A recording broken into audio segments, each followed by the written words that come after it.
What's up, everybody? Welcome to a brand new episode of Three Man Weave. I'm your host, Jesse Kass, and I'm very happy to have you back here for another month of Three Man Weave here on Bronzenet. Here joined by my co-host, Nican Robinson, who continues to be back in the house. And making his first appearance, my friend Adom Jacko. Adom, both you guys, thanks for joining me here. Thanks for having me, Let's, as we do, we're gonna toast and say cheers. Another Three Man Weave to talk about basketball, have some fun. So cheers to all of you out there. Thanks for joining us. Autumn, we'll start with you since it's your first time here. We know each other from your time at LMU. When I do the broadcasting, you had a really amazing season there, one of the best players in the West Coast Conference while you were there. What was your time like at LMU? Just 1 year, but a really amazing year, as we said. It was great. I mean, regarding basketball, whatever Dunlap said, it happened. So yeah. He told me it was gonna, I was gonna work hard. I was gonna have the best time of my life, and both things happened. I worked hard and definitely had the best time of my life. Playing basketball was just, he brought out a better game. He brought a better game out of me, and it really, I guess it showed. So. I appreciate that, and I just, I'm really glad I did go to LMU. It was a really great experience on and off the court. Yeah, and you were able to parlay that into a professional career. You played in Israel and Germany. Obviously, two very different but incredible cities, or places and cities that you went to. What were each of those experiences like in your time over there? They were both great. Like you said, though, they're definitely different. Yeah. Just from well, just from basketball standpoint, like I was playing in the first league in Israel, and I even played a little bit in the second league, and the competition drop off. There is no competition drop off really. Yeah. Because a lot of players in Israel, a lot of the guys who are in the first league, who are in that top league, are ex-NBA guys, guys that used to play in the NBA or had a very great college career, or continued to have a great EuroLeague year or something like that. So the top league is really good, but then when you get to the second league in Israel, it's the guys that were in the top league, but maybe, they're a little older, or maybe, politics happen or something. Or an injury or something like that. Yeah, exactly, to where, they get moved down to the second league or something like that. So in Israel, the first and second league, they're pretty much similar, and playing in both of them definitely, I think elevated my game in that aspect. And then Germany, I wouldn't say this is much different, because in the second league there's really great players, but I didn't play in the first league, so I don't know, I can't compare them like I can in Israel. But, you see a lot of, EuroLeague teams that come from, the first league in Germany, and so obviously that means they have really good competition, really good players out there. And then when it comes to just living off the court and just living weather-wise, Israel's way different. I've said that in the podcast. Israel's a lot like being in California. Weather's hot. They have a beach and all that. Germany is just cold, a little bit of a culture shock for that one. Yeah, cold. Right, just I was inside, me and my girlfriend were inside the house. Yeah. Just if we weren't inside the house, we were at a restaurant, we were eating, or we were at the house. It wasn't like we were going out doing something. We went out a couple times, but other than that, we were in the house. But in Israel, I was out during the day a lot more, and just doing stuff, shopping, going to the beach, you get to experience the city a little more. Exactly. And the country a little more in exactly general, yeah. And the country, because it's a smaller country, so I talk to people out there, they say it takes 8 hours to get from one side. Yeah, Israel is smaller than California, so exactly. Exactly. So got to experience, a lot of good things in both countries, but, if I would prefer to go somewhere, I would prefer to go to Israel just because, the warmth, I'm used to it, all that. And obviously both of you guys played Division I college basketball. You at LMU, Nican, we've talked about you at UCLA and Cal. The usual history. We know that you both matched up, both in college and for you in the pros, with some incredible players. I know it's hard to narrow it down, but if there's one guy or a few guys that were the toughest or the ones that stand out in your mind the most, who are those guys that you went up against in your careers? The guys I play with, I played against at Gonzaga, Sabonis. He was really good. Yeah. He's doing good, right now. Yeah, on the Pacers right now. Exactly. He's a beast. Yeah. Beast. So, I could put him in that bracket. Couple players I played against out in Israel. Can't think of his name. Played for Maccabi Tel Aviv, but they honestly had a couple players that are just really good. Yeah. So, there's a lot of people. I can't really narrow that down. Yeah, that's a hard thing to narrow down. That means you're in good company now. Yeah. You can't put played against some pretty good people. Yeah. Nican, what about you? Man, everybody I've been on the team with. Even your own team, a lot of those me, guys me playing against me, I've been the toughest person. My own team, Patrick Christopher, Jamal Boykin plays in the German, or one of the German leagues. I'm not sure which one. Jerome Randall, Darren Collis. I mean, shoot, my list is long. Yeah. And he's from Etowanda. He's from my area. Yep. Lucas Mute, like Ryan Hollins, who's now doing his TV thing. Yeah, he was at LMU the other day. I meant to call everybody. I was gonna say, he. Well, not the other day, but he's done some LMU games for TV broadcast, so I've seen him there. Yeah. He owes me some money.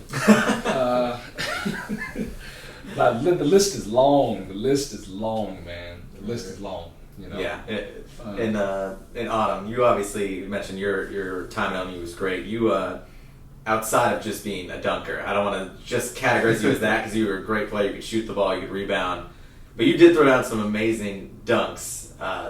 Could you do? I know we've seen some poor dunk contests recently. I feel like you could throw your hat in that ring. Recently, the past 6 years have been terrible. Okay. Maybe not Aaron Gordon. Maybe not Aaron Gordon. That one thing. I took that too far. Minus that. That's 6 years minus 1. That was pretty 5 crazy. years. But I feel like you could put up a show in one of those things too. I think I would be able to impress some people. Yeah. I think I would be able to go out there and. Would you have a go-to, or would you have like a?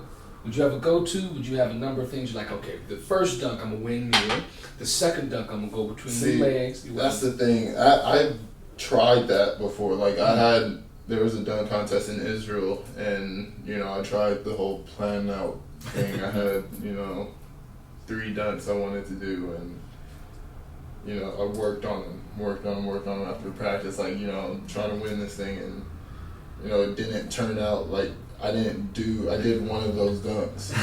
It's just different when it's the lights are on in front of everyone. Exactly, and it's just like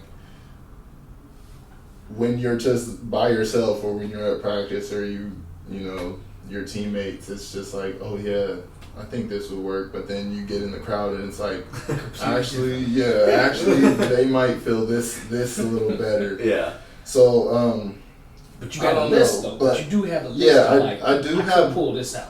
Yeah, I have definitely a couple dunks that I know for sure can wow some people. What are they? Okay, I'm too short. I can't. Whatever you do, I totally cannot do that. Okay, what's one of my go-tos? I have the one that I did in Israel. I did a 540. It's kind of. I want to say sounds like a 540 sounds like a 540 spin. so basically 1.5 spin. Wow. I tried to get 2, but I only got 1.5. I finished like that, but I actually ended up getting like a 45. Oh, I they think cheated you. Come on. Yeah. Come on, Cheated. Israeli Come on dumb now. judges. Come It's on gotta be now. better than that. Come on now. Hey man, You I'm guys not can't- pointing no fingers. I'm not pointing no I'll fingers. point. Yeah, double point. Don't do that, man. And then I have a nice little 2-hand windmill, I could say. Yeah. But it's a little better than just a regular windmill that you Okay. guys It's got a can little picture. extra oomph to it. Yeah, Right, no judgment. yeah, There's no right. judgment. It's a Windmill's a little windmill. right. Okay, yeah. See if we can scour YouTube and see if it's out there somewhere. It might be. It might be. All right, we'll find that. Autumn, we obviously talk a lot about the NBA in the show. How much do you follow? Do you have any favorite teams or players that you follow a lot? I follow the NBA. I definitely follow it. I'm a Laker guy. Yeah. I'm a Laker guy. They've got to make the playoffs. They need They've to. got to make the playoffs. I really need them to. They're a little disappointing me right now, but I got that spirit. I got Laker spirit, right? I was gonna say that's it. Right. Well, Nican doesn't. You wearing Not the wrong really, but I'm a shirt. You wearing the basketball. I mean, wrong shirt. I'm wearing the wrong shirt too. You guys are but- both wearing the wrong shirt. I mean, I'm in the wrong company. as far as I'm concerned, Anyways. if they get the 8th seed, then I'm wearing the right shirt. Some early trash Yeah, talk yeah, from sure. Nican. Right. But let's start there. The Lakers, Okay. they've had a couple of maybe disheartening losses, I would say. After the All-Star break to New Orleans without Anthony Davis and to Memphis. I was watching that at work. Yeah. I was hurt off that. So now, I mean, there's still a lot of time left, Mhm. but they do have a tough schedule. They're, I believe, now 3.5 games out of the 8th seed with a couple teams in that mix, so it's not just one team to jump. Is there a possibility that they don't make the playoffs? What do you guys think? There's a possibility they do. There's a possibility they don't. I think what it really depends on is if LeBron James, being the veteran that he is, going to the NBA championship, the past 8 years. 8 years, if he can push these guys, these youngsters, to actually get on board with playing the right way, playing the LeBron way, so that they can, get that train moving, get that train going, and close that gap. If he's not able to instill either fear in them or instill a sense of motivation to get them to play a different way or to go back to how they kind of started in the beginning of the season with a little more energy and a little more oomph, then no, they're out. But it's all about if they are willing to do what he says. That's what I think, and that's the only way that they'll be able to propel themselves to the playoffs, because it's going to be stiff competition coming down to the last half a month to a month. Yeah. It's gonna be tough. It's definitely gonna be tough. No, yeah, I agree with that for sure. I think their will to win, their will to win has to be high, just high enough to where they put whatever they have aside, the young guys, because you're young, you have whatever you have, you push that aside, go listen to LeBron, like you said, get under LeBron, and let him lead you guys to win games at least, motivate you guys and get you guys to win games. And I just think they need to buy into it Every night, consistently. Him Consistently. and Rondo. How much is the like the that. Anthony Davis saga a factor the rest of the year? We know that the trade deadline is obviously passed, but it clearly affected the young guys something. They were a little shaken by it. Can they shake that off and get it together in time to play well enough to get in? Possibly. I think they have no choice now. Yeah. I They was just really have gonna no say, choice. that's- They have no choice. I mean, here we are. Once again, you're 3.5 games behind. Yeah. You have no choice now but to dig in and just go. So welcome to the NBA. Your second year in, your third year in. Yes, there's trade talk. Yes, you're part of a package for a really big player, and then that doesn't happen. But you're not out of the race for the playoffs. So can you put that to the side, listen to LeBron, and push forward? They really have no choice now. Really have no choice.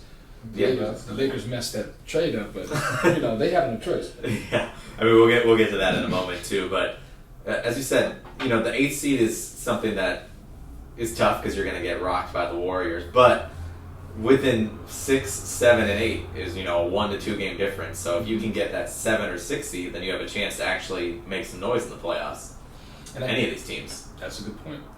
All right, so then the six, we have those teams. There's Utah, who's in the 6 right now. Who's a part of my original 8.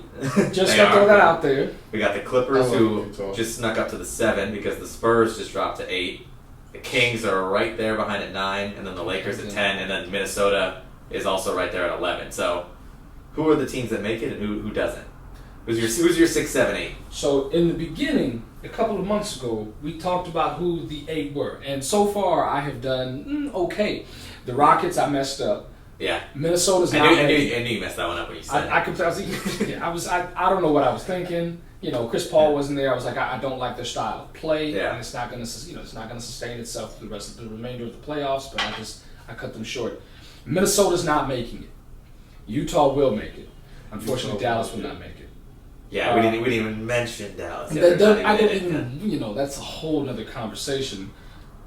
I want the Lakers to make it. I'm not going to say whether they will or not. I want them to make it.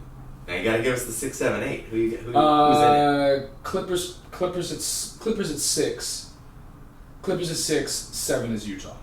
And then your 8 is just up for grabs. 8 is your hope is the Lakers. I can tell. I hope it's He wants the Lakers. Yeah. He wants the Lakers. Actually, this is not so bold. Utah at 8. Utah at 8. Clippers at 7. Spurs at 6. Ooh. Okay. Adom, what about you? I could see that better. I could see that better than Utah at 6. I was gonna say, I think Utah can make 7. I think Utah can make 7. I want the Lakers in the 8. Just saying. And They've got to. Spurs in 6. Yeah. I'll say Utah in 6. Put the Clippers in 7, and I'll put Sacramento in 8. And I say both the Spurs and the Lakers do not make it.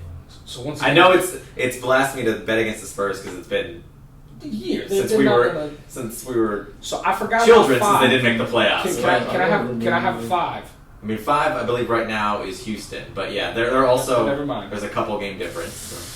Okay. So then I've got 2 I want the Lakers to make it, and I also want Sacramento to make it. Which is a possibility. Which They is a both could. possibility. Yeah. I would in my second iteration of this swap out the Clippers for Sacramento. Which is not crazy because they obviously made some moves for next year and traded Tobias Harris and made some moves where they're looking to the future. So. I don't like it. I don't like them trading Tobias Harris. That's a whole other thing. Yeah, we'll get to our trade stuff in a minute. But the Western Conference playoff race is going to be really interesting. We did mention the trade deadline was wild, and it started a week before with New York. I just don't get New York. What is going on? So yeah, I just don't. Basically, I don't know, a day or two, maybe a week or two after we recorded the last episode, this craziness erupted, starting with Kristaps Porzingis saying there was a meeting where he was upset, and 5 minutes later he was gone. That was crazy. So, first of all, what happened, and what are your thoughts on the whole deal? I'll tell you this though, they were smart not to trade him if there was an East Coast team or if there was an Eastern Conference team. Yeah. I'm not glad. That's being biased. I'm glad that they did not trade him to an Eastern Conference team. I'm glad that they gave him up. I think that was smart of them. Smart of them to go ahead and give him an opportunity to be on the West Coast so that there's no competition and no blowback later on down the line. And they didn't trade him to one of his 4 on his list, apparently, which were the Nets, the Raptors, the Clippers, and I'm forgetting the 4th you got. And the Spurs. Spurs. Okay, that was the 4. There you go. Honestly, I did not even know he got traded. I don't know what happened. I think I was at work or something, and I get home and I look all over whatever I look at. I look at Twitter and all that. I look at it, I just see Porzingis gone. I'm like, no, it was like that. Yeah, so how it was fast. Even if he was unhappy, really, he was still the future of that team, and so that was his team for now. Because if there's something we don't know, as we mentioned before about if Kevin Durant comes, that I think is a very good piece to actually bring Kevin Durant to play with. So if you give him up, I like who they got in return, kind of. Yeah, I mean, Dennis Smith has played well Yes. since he's been there, and they got some first-round picks, and obviously which I don't know has happened before if you trade your young star player for cap space, but they got 2 max slots now, which, they were trying to get 1 before, now they have 2. So, it's a weird thing where it's only a good trade if you're basically doing some illegal tampering and what Kevin Durant is coming in the summer and maybe even, Kyrie Irving or one of the other big superstars is coming with him. LA. Kyrie's going to LA. You think he's going back with Bron? I think he's going back with Bron. The whole conversation, everybody, them playing that up in the media, I think he's going to go back to LA. If I may, does New York position themselves somehow or try to position themselves to get Zion? Well, I mean, that's what they're tanking for right now. So because that would be pretty amazing. And also, I mean, there's so many ways you can go with it, and that depends on. There's so many hypotheticals. But if you get Durant and he wants to play with another superstar, say you get the number 1 pick, obviously you want to keep Zion. But if Durant says, "I want someone else," then you can trade Zion for Anthony Davis, and then you have Anthony Davis and Durant. There's all these different. We got months to go before all of this, right. but that's on the table now, which is I guess the rationale for the trade, but it's still a shocking and just give up on him. What? You just give him what he asks for that easily, and apparently he didn't do it that strongly. So it wasn't like an actual push of like, hey, I want to be traded. It was like some rumblings. It was minor. Yeah, and I heard from listened to a podcast with Ian Bagley from ESPN who covers the Knicks was saying there's been people who were saying Giannis Porzingis, his brother who represents him, has been in his ear, and he didn't necessarily believe that. I'm going to disagree and say that I do believe that. Totally. Granted, Porzingis is his own person; he'll make his own decisions, but that doesn't mean he can't be influenced by his brother who represents him. Of course. And I do think his brother was a factor in his displeasure with the Knicks. And granted, the Knicks have had plenty to do with that, with all they've done wrong. But I think that's another factor that's involved in this as well. I like him on Dallas, though. Yeah, what do you think, Doncic and Porzingis? Oh man, a taller, younger, obviously. Steve Nash and Dirk. Yeah, that's gonna be fun. 2 Euro powers. Man. That's gonna be fun. Oh man, I'm wearing my rookie chain all next year. All next year I'm wearing my rookie chain, even though he won't be a rookie no more. And obviously the hope for Porzingis and for Dallas is that he can come back healthy and stay healthy, because that's obviously a concern as well. If Boogie can come back and do well with the Warriors with his Achilles injury, and Kobe can come back from his Achilles injury, and German doctors can put together, go into the lab and do things to your joints. He's fine. I think he should be okay. Yeah, he should be okay. He's gonna be fine. Okay, what other trades caught your eye at the deadline? Valanciunas and Marc Gasol. Yeah. I know we talked before. You don't like it for Toronto, which I don't like it for Toronto. I was surprised by. Tell us why. The reason being is because it changes the energy. So I mean, not only did they lose Valanciunas. Valanciunas he's an energy guy. He's a rebounder. He's a defender. He does all the intangibles, and he can score. But they also give up DeLon Wright. They give up C.J. Miles, knockdown 3-point shooter. If you leave him wide open on the wing, he's knocking it down. So their system, they were really, really gelling and moving and rolling, and all of those pieces were great around Kawhi and around the leadership of what's the point guard's name? Kyle Lowry. Thank you, Kyle Lowry. Right. You take all that out. Now what you have is a stalwart like Marc Gasol. So I mean, he can run high pick and rolls. I mean, he can operate from the top of the key. But I just don't. The energy's not going to be the same. Definitely not. He slows can it down play. a little bit. He slows it down a little bit. He's not. He's big, but he's not a mover like Valanciunas. They're 2 different types of games, and I think that Valanciunas worked well within that system. It'll be interesting to see what Marc Gasol will do.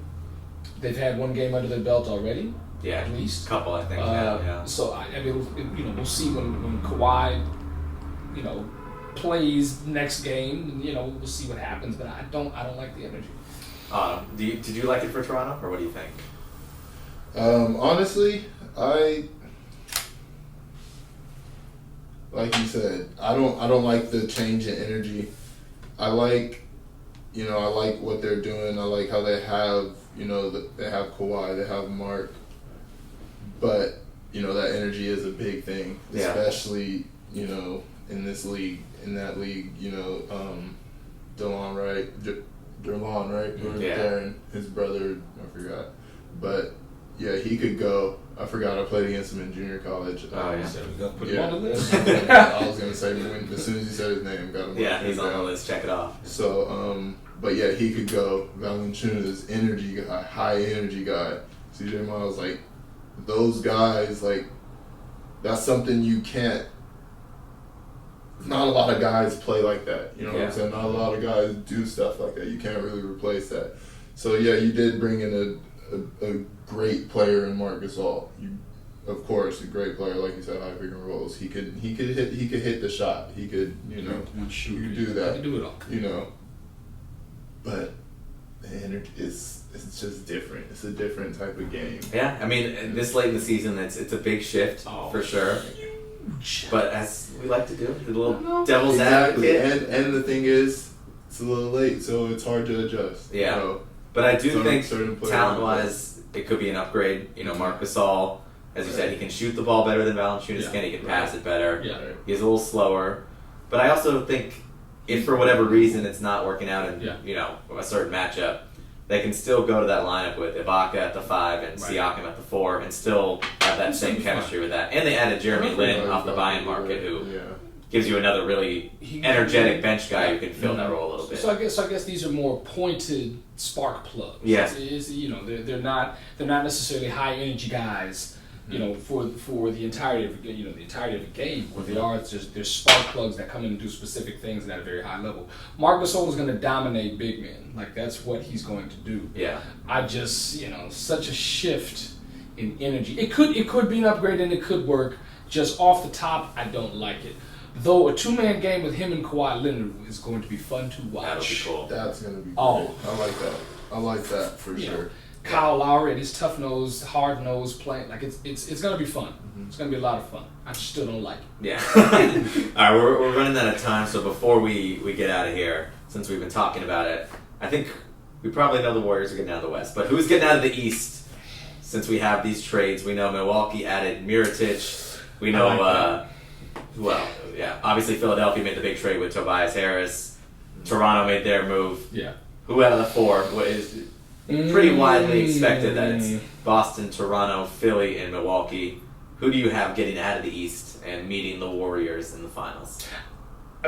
As a Warriors fan, which you all know, I would love to see a Toronto and Golden State Be fun. matchup. That would be a lot of fun. So with the Celtics, I see the 76ers folding at some point in time. Who knows? Maybe they make it to the Eastern Conference Finals and they fold there. Or they fold in the second round. I think that there's still a little bit of unsettledness there and just enough turmoil in terms of Embiid trying to figure it out with Jimmy Butler and just seeing what they do and how they do. I think they'll fold at some point in time. But for me, it's either going to be the Celtics or the Raptors, and I'd love to see the Raptors face my Warriors. Okay. Adom, what do you think? I like the Celtics. I know it's hard to bet against that group, even though they've had plenty of struggles. Kyrie, that's it. I would probably say I think the Celtics as well. Although I'll be pulling for either Philly or Milwaukee, so other superstars, fine. Kawhi and Kyrie, can go other places in the summer because they're upset. But we'll see about that. But that is gonna what an wrap it up. exclamation point! Right? Wow, That's the way to end it. So you just stack us on the West so they can be upset. Man, wow. Yeah, exactly. So you guys, thanks so much for joining me. It's been a great time, and we'll do it again next month. So thank you guys for tuning in to 3-Man Week. We'll see you next month.